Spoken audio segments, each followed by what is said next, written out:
In general, may dalawang category ang reinforcing bars na inilalagay sa suspended slab. Ito ang flexural bars or simply AS at shrinkage and temperature bars or AST.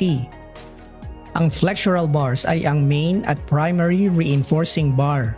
Katulad sa beams, ito ay inilalagay upang magkaroon ng tensile resistance ang slab as a result of bending due to the applied gravity loads.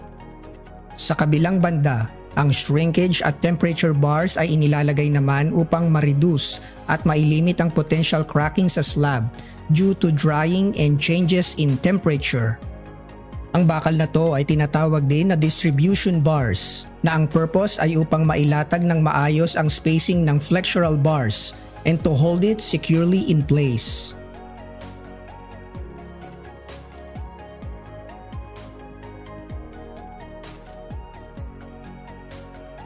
Ano ang laki ng bakal? Gaano ba karaming bakal ang nararapat na ilagay sa slab?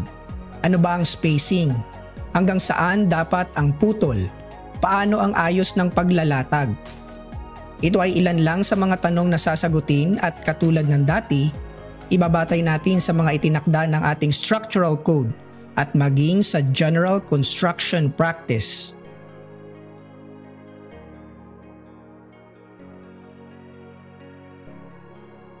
Magumpisa tayo sa size ng bakal.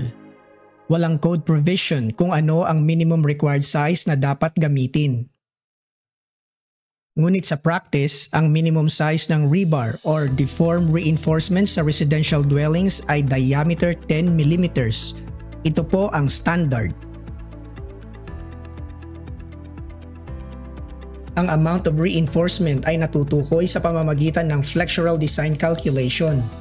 Ganun pa man, ang NSCP 2015 ay nagbigay ng ilang susundin regarding sa minimum amount nito.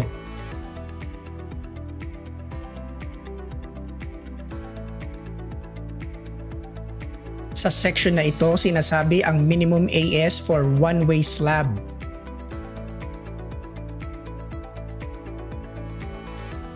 Matatagpuan naman sa section na to ang minimum AS for two-way slab.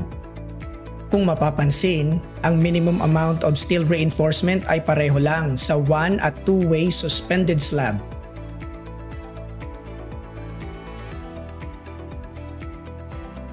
Ang amount of shrinkage and temperature reinforcement na dapat ilagay sa one-way slab ay stated sa dalawang section na ito. Walang provision na binabanggit sa structural code na required maglagay ng shrinkage and temperature bar sa two-way slab. Pero ang practice ay maglagay pa rin upang gumanap bilang distribution bars. At ang dalawang section na to ay still applicable para sa parehong purpose. Paano kwentahin ang minimum amount of reinforcement? Tunghayan natin ang isang example. Kwentahin natin ito in terms of area of steel per linear meter width of slab. Applying the provision stated in the code, ang equation ay AS minimum is equal to 0.002 times AG. Ang AG ay ang gross cross-sectional area ng slab regardless kung saang part, zone, or region ito. But for this example, Let's say na at midspan region. Ito ay thickness times the width of the slab. Sabihin na natin na ang slab ay may uniform thickness na 100 mm. Dahil after lang tayo sa amount of steel per linear meter, ang considered width ng slab ay 1 meter, which is equivalent to 1,000 mm.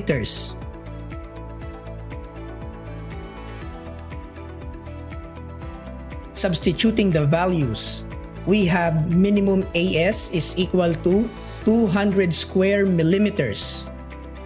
Take note lang po, ito ay in terms of area. Kailangan natin itong i-divide sa cross-sectional area ng rebar na ang diameter ay 10 millimeters upang makuha ang minimum na dami ng bakal. And this gives us 3 bars per linear meter.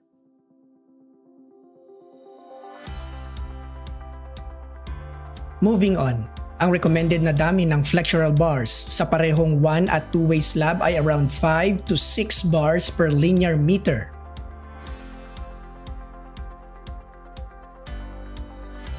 Three to 4 bars naman per linear meter ang recommended na dami ng shrinkage and temperature bars. Pag-usapan naman natin ang rebar spacing. Ito ay very much related sa amount of reinforcement. Ang minimum spacing ay tumutukoy sa clear spacing of bars at hindi ito ganon ka-significant pagdating sa slab. Pero ang code ay nagbigay pa rin ng provision hinggil dito.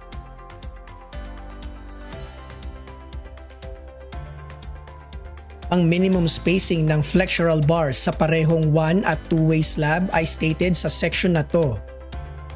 Although walang binabanggit regarding sa minimum spacing ng shrinkage and temperature bars, ang section din na to ang code provision na mag-govern. Ang maximum spacing ng slab rebars ay critical at ang siyang may malaking significance. At ayon sa code, ang maximum spacing ng shrinkage and temperature reinforcement ay stated sa section na to.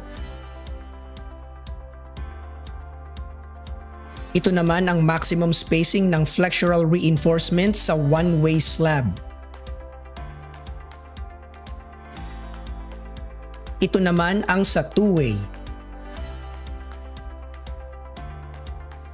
Ang recommended center-to-center spacing ng flexural bars ay around 150 to 200 millimeters. 300 to 400 millimeters naman ang recommended center-to-center spacing ng shrinkage and temperature bars. At kagaya ng ibang structural elements, mas masinsin na spacing, mas matibay.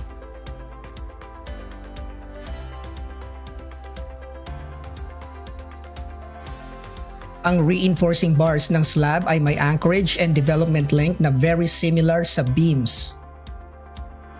Ang Section 425.4 ang code provision na nakakasakop dito.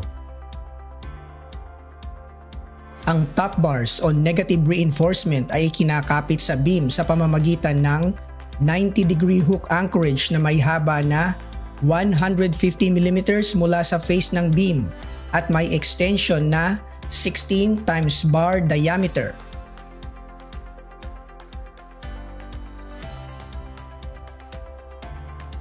Ang bottom bars o positive reinforcement naman ay kinakapit sa beam, either straight or hook, na may haba rin na hindi bababa sa 150 mm.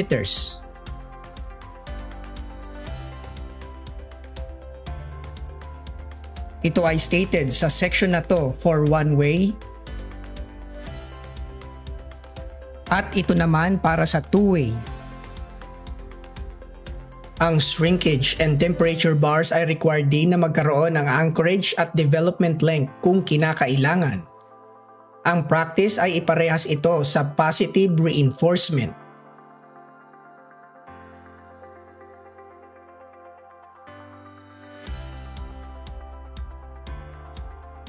Sa section na to, stated ang termination requirements ng negative reinforcement o top bars. Ito naman ang section para sa termination requirements ng positive reinforcement or bottom bars.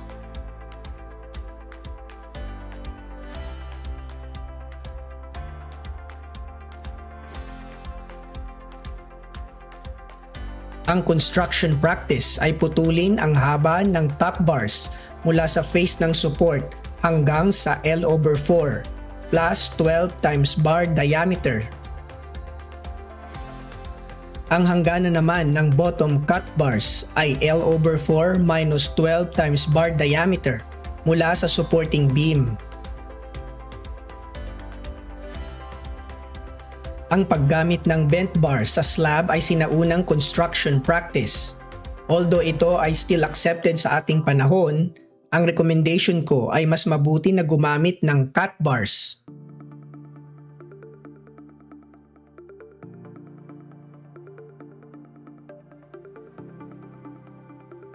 Ang Section 407.7.1.3 at Section 425.5 ang code provision na nakakasakop sa rebar splicing ng slab. Ang recommended splicing ay 40 times bar diameter. Ang splice location ay generally similar sa beam.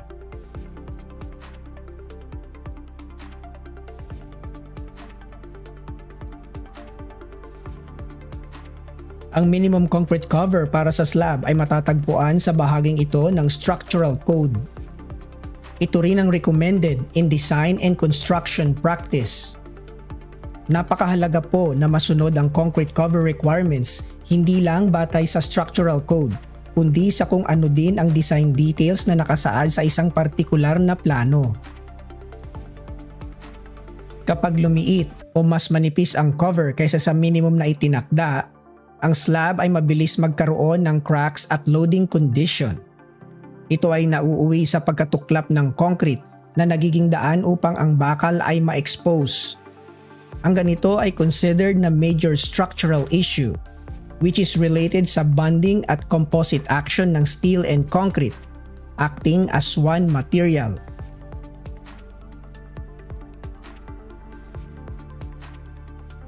Sa pamamagitan ng paggamit ng concrete spacer at chair bar o C-bar, may kakasaang mga bakal na ayon sa intended position nito with respect sa thickness ng slab. Susunod sa topic series na to ay tatalakayin naman kung paano ang tamang layout, arrangement at placement ng slab rebars.